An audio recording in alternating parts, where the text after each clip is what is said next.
بے منزل مسافر قسط نمبر 12۔ عبد الرحمن بن معاویہ کرتبہ میں اپنے قصر میں بیٹھا ہوا تھا۔ اس کے پاس اس کے بیٹے بھی تھے، اس لیے کہ عبد الرحمن نے اپنے بیٹوں اور دیگر لواحقین کو بھی اب ہسپانیہ میں بلا لیا تھا۔ ایک طرف یوسف بن بخت، ابو عثمان، بدر اور دوسرے بہت سے سالار بیٹھے ہوئے تھے۔ اس کمرے میں عمائدین سلطنت داخل ہوئے۔ جب سب لوگ آ گئے تب عبد الرحمن نے مخاطب کرتے ہوئے کہنا شروع کیا: عزیزان من، گو یوسف بن عبد الرحمن کو ہم نے اپنے سامنے زیر کر لیا ہے اور اس کا خاتمہ ہو چکا ہے، لیکن اس کے دو اہم ساتھی جنگ میں بھاگ نکلنے میں کامیاب ہو گئے تھے، ایک ارزق بن نعمان، دوسرا ہشام۔ اب جو مخبر میرے پاس خبریں لے کر آئے ہیں، ان کے مطابق ان دونوں نے اپنے ساتھ کافی جمعیت ملا لی ہے اور یہ امید رکھتے ہیں کہ ہم ہسپانیہ سے نکال باہر کریں گے۔ جہاں تک ارزق بن نعمان کا تعلق ہے تو اس سے متعلق خبر آئی ہے کہ اس نے جزیرہ خضرہ میں علم بغاوت بلند کیا اور وہاں سے نکل کر اس نے شزونہ شہر کا رخ کیا۔ یہاں پہلے سے یوسف بن عبد الرحمن کے طرفدار موجود تھے، لہٰذا انہوں نے ساز باز کر کے شزونہ شہر پر ارزق بن نعمان کا قبضہ کروا دیا ہے۔ لہٰذا اس وقت جزیرہ خضرہ سے لے کر شزونہ تک کے سارے علاقے کو ارزق بن نعمان نے اپنے بغاوت اور سرکشی کی لپیٹ میں رکھ دیا ہے۔ دوسرا ہشام، جو یوسف بن عبد الرحمن کے بہترین ساتھیوں میں سے ہے، وہ طلیطلہ کی طرف بھاگا اور طلیطلہ پر اس نے قبضہ کرنے کے بعد وہاں اچھا خاصا لشکر جمع کر لیا ہے اور وہ شہر میں قلعہ بند ہو کر بیٹھ گیا ہے۔ سامعین کرام، دراصل عبد الرحمن بن معاویہ کے لیے یہ دونوں خطرناک بغاوتیں تھیں۔ عبد الرحمن نے چونکہ ہسپانیہ کے سابق حکمراں یوسف اور اس کے ایک بیٹے کو کرتبہ کے دروازے پر لٹکا دیا تھا کہ دوسرے باغی مزاج لوگوں کو کان ہو جائیں اور وہ آرام سے بیٹھ جائیں، لیکن ہیبت کے ساتھ ساتھ نفرت اور عداوت لوگوں میں بھڑک اٹھی۔ ابھی چونکہ پوری طرح ہسپانیہ میں امن بحال نہ ہوا تھا، لوگ دل و جان سے عبد الرحمن بن معاویہ کے حق میں بھی نہ ہوئے تھے۔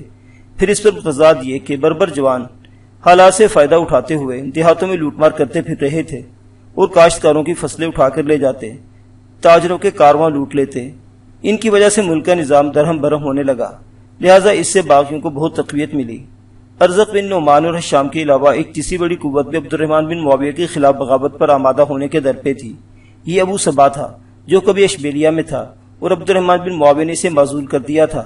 یہ چونکہ یمنی قبیلوں کا سردار اعلیٰ تھا، تمام یمنی قبائل سارے کے سارے اس کا ساتھ دے رہے تھے اور یمنی قبائل بھی جمع ہو کر طاقت کو مستحکم کر رہے تھے، اور وہ کسی بھی وقت ابو صبا کی سرکردگی میں عبد الرحمن بن معاویہ کے خلاف بارود بن کر پھٹ سکتے تھے۔ بہرحال ارزق بن نعمان اور ہشام سے متعلق تفصیل بتانے کے بعد عبد الرحمن بن معاویہ تھوڑی دیر کے لیے رکا، پھر اپنے سالاروں کی طرف دیکھتے ہوئے کہنے لگا: میرے عزیزو، آج تم سب لوگوں کو قصر میں بلانے کا اولین مقصد یہی ہے کہ کیا کیا جائے کہ جو بغاوتیں ہمارے خلاف کھڑی ہوئی ہیں ان میں سے پہلے کس کی سرکوبی کے لیے نکلا جائے۔ وہاں بیٹھے سارے سالار آپس میں صلاح مشورہ کرنے لگے۔ پھر یوسف بن بخت نے، جو خود بھی بنو امیہ کا سردار تھا، عبد الرحمن بن معاویہ کی طرف دیکھتے ہوئے کہنا شروع کیا: امیر، جہاں تک ہم سب لوگوں کا خیال ہے، اس کے مطابق ہشام کو فی الحال فراموش کرتے ہوئے ارزق بن نعمان کا رخ کیا جائے۔ ہشام کو اس لیے ہم نظر انداز کر دینا چاہتے ہیں کہ ہشام طلیطلہ میں محفوظ ہو چکا ہے۔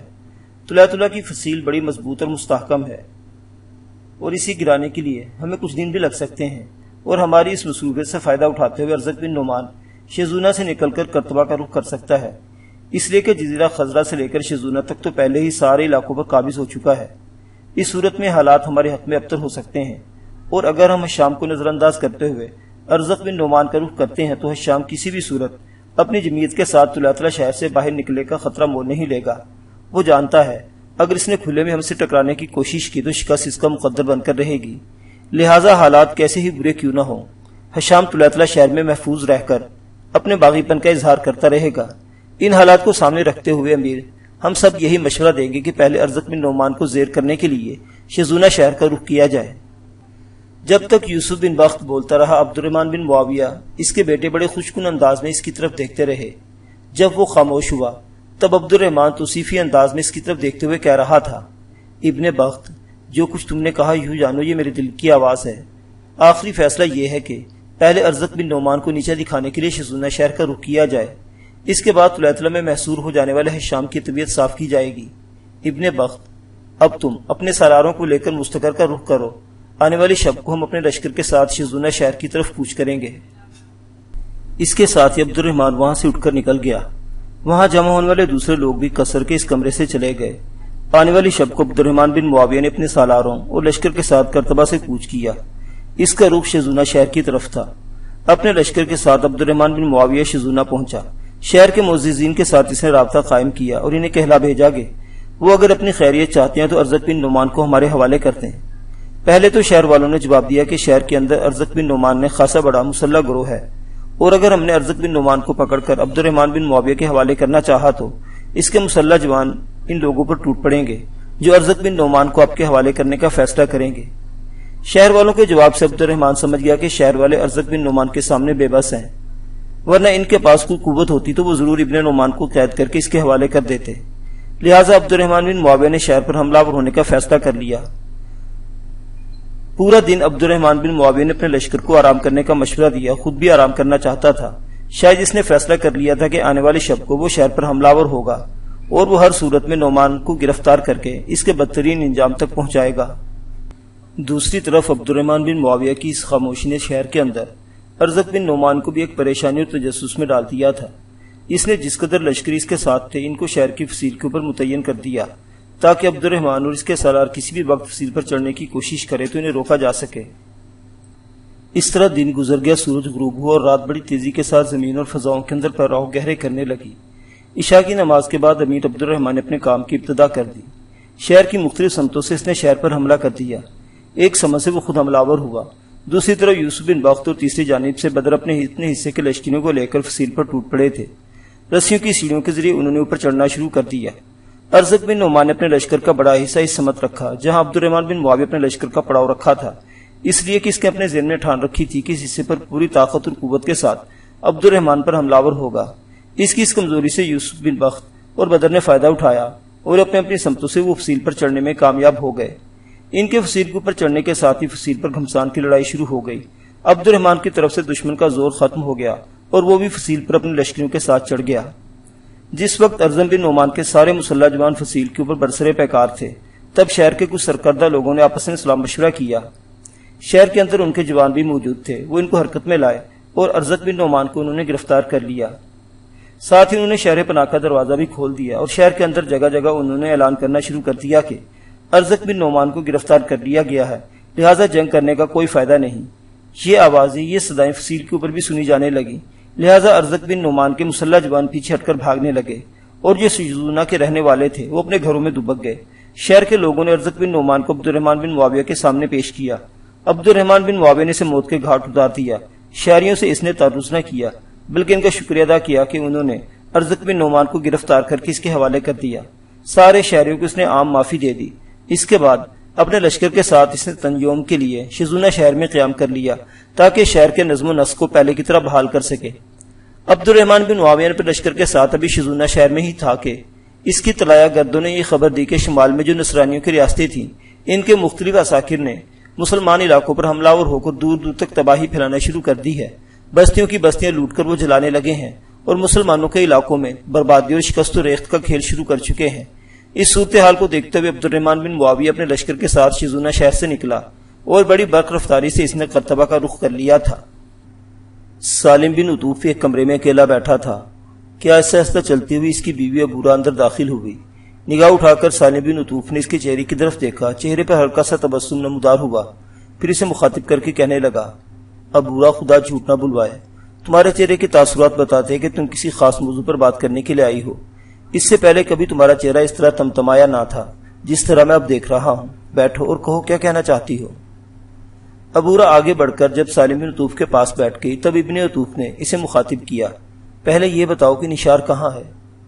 عبورہ نے غور سے اپنے شوہر سالم بن عطوف کی طرف دیکھا، پھر کہنے لگی، نشار ساتھ والے کمرے میں ربیکہ کے ساتھ بیٹھی ہوئی ہے، سیمسون ابھی تھوڑی دیر پہلے سے چھوڑ کر چلا گیا ہے۔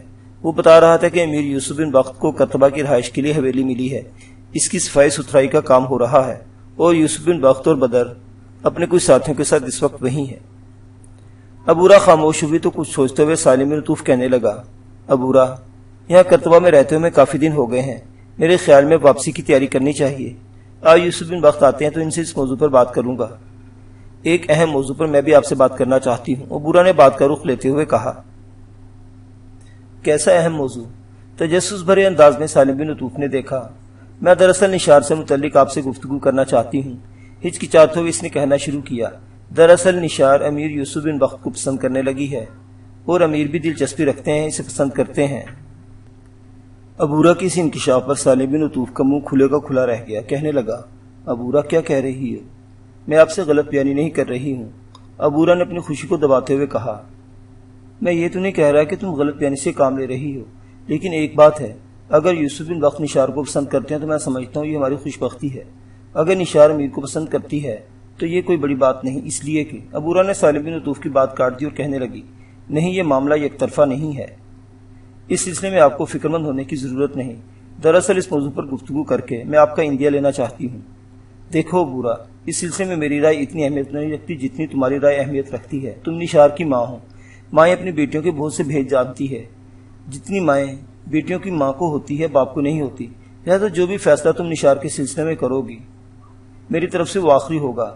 لیکن بھلی معنی سے ایک بات تو بتاؤ، تمہیں کس نے بتایا کہ نثار امیر یوسف بن بخت ایک دوسرے کو پسند کرتے ہیں؟ جواب میں عبورہ مسکرائی اور کہنے لگی، یہ انکشاف تھوڑی دیر پہلے مجھے ربیکہ نے کیا ہے، وہ خود بھی بدر سے محبت کرتی ہے اور بدر بھی اسے چاہتا ہے۔ دراصل نثار اور وہ ربیکہ دونوں ایک دوسرے کے رازدار ہیں۔ اب آپ بتائیں، آپ اس سلسلے میں کیا کہتے ہیں؟ ہلکا سا تبسم سالم بن عطوف کے چہرے پر نمودار ہوا اور پھر کہنے لگا، میں نے اس میں کیا کہنا ہے، پر اس سلسلے میں ہم کوئی قدم اٹھانے میں پہل تو نہیں کر سکتے جب تک یوسف بن بخت کی طرف سے کوئی قدم نہ اٹھایا جائے۔ عبورہ خوشی کا اظہار کرتے ہوئے کہنے لگی، آپ کا اندازہ، آپ کا فیصلہ درست ہے۔ جب بھی امیر یوسف بن بخت نثار کو اپنانے کی خواہش کریں گے ہم انکار نہیں کریں گے۔ میں اس موضوع پر آپ سے اس لیے گفتگو کر رہی ہوں تاکہ آپ کو سارے حالات کا علم ہو۔ سالم بن عطوف نے کچھ سوچا پھر کہنے لگا، عبورہ، اگر یہ معاملہ آسان طریقے سے اپنے انجام کو پہنچ جائے تو میں سمجھوں گا ہم دونوں میاں بیوی خوش قسمت ہیں، اس لیے کہ ہماری دونوں بیٹیاں سکھ چین سے رہیں گی۔ غریتا پہلے ہی اچھی جگہ جا چکی ہے، بڑی پرآسائش زندگی بسر کر رہی ہے۔ نثار کا معاملہ بھی اگر امیر کے ساتھ طے ہو جاتا ہے تو ہم دونوں میاں بیوی خوش ہو جائیں گے۔ یہاں تک کہتے کہتے سالم بن عطوف کو رک جانا پڑا، اس لیے کہ باہر قدموں کی چاپ سنائی دی تھی۔ پھر تھوڑی دیر بعد نثار اور ربیکہ دونوں نمودار ہوئی۔ ربیکہ دروازے پر رک گئی، نثار نے اس کا ہاتھ پکڑا، پھر سالم بن عطوف اور عبورہ کو مخاطب کرتے ہوئے کہنے لگی، آپ دونوں کسی خاص موضوع پر گفتگو تو نہیں کر رہے تھے؟ اگر ایسی بات ہے تو میں اور نثار دونوں بہنیں چلی جاتی ہیں۔ اس پر سالم بن عطوف اور عبورہ دونوں کھلکھلا کر ہنس دیے۔ پھر سالم بن عطوف کہنے لگا، ربیکہ میری بیٹی، کس قسم کی گفتگو کرتی ہو؟ بھلا بیٹیوں سے بھی کسی قسم کے راز ہو سکتا ہے؟ ہم نے اس موضوع پر گفتگو کرنی ہے جس کا تم سے بھید رکھا جائے، آؤ بیٹھو۔ اس کے ساتھ ہی ربیکہ اور نثار دونوں ہی آگے بڑھ کر نشستوں پر بیٹھ گئی۔ پھر قبل اس کے کہ کوئی گفتگو کا آغاز کرتا باہر حویلی کے سین میں کسی کے بولنے کی آواز سنائی دی۔ سالم بن عطوف اپنی جگہ پر اٹھا اور کہنے لگا، آپ تینوں بیٹھے، میں دیکھتا ہوں کون ہے۔ سالم بن عطوف جب باہر نکلا تو اس نے دیکھا یوسف بن بخت، بدر اور سمسون تینوں حویلی کا سین عبور کر کے سکونتی حصے میں داخل ہو رہے تھے۔ جب وہ سالم بن عطوف کے قریب آئے تو سالم بن عطوف انہیں مخاطب کرتے ہوئے کہنے لگا، ہم لوگ اس وقت اس کمرے میں بیٹھے ہوئے یہیں آ جائیں۔ یوسف بن بخت، بدر اور سمسون اسی کمرے میں داخل ہوئے، آگے بڑھ کر سب نشستوں پر بیٹھ گئے۔ تھوڑی دیر خاموشی رہی، پھر سالم بن عطوف کی طرف دیکھتے ہوئے یوسف بن بخت نے گفتگو کا آغاز کیا، ابن عطوف، میں ایک انتہائی اہم موضوع پر آپ سے گفتگو کرنے کے لیے آیا ہوں۔ ان دنوں جہاں آپ نے رہائش رکھی ہوئی ہے وہاں نہ آپ کی کوئی جائیداد ہے، نہ ذاتی حویلی یا گھر جس کی آپ کو دیکھ بھال کرنی پڑے۔ آپ طبیب ہیں اور اندلس کے چند اچھے طبیبوں میں شمار کیے جاتے ہیں۔ میں چاہتا ہوں الفتین کی رہائش ترک کر کے آپ اپنے اہل خانہ کے ساتھ قرطبہ میں آ جائیں۔ میں، بدر اور سمسون اس وقت ربیکہ کے گھر سے ہو کر آ رہے ہیں۔ اس موضوع پر ہم نے ربیکہ کے باپ دولاب اور ماں جوسی ماریہ سے مشورہ کیا ہے۔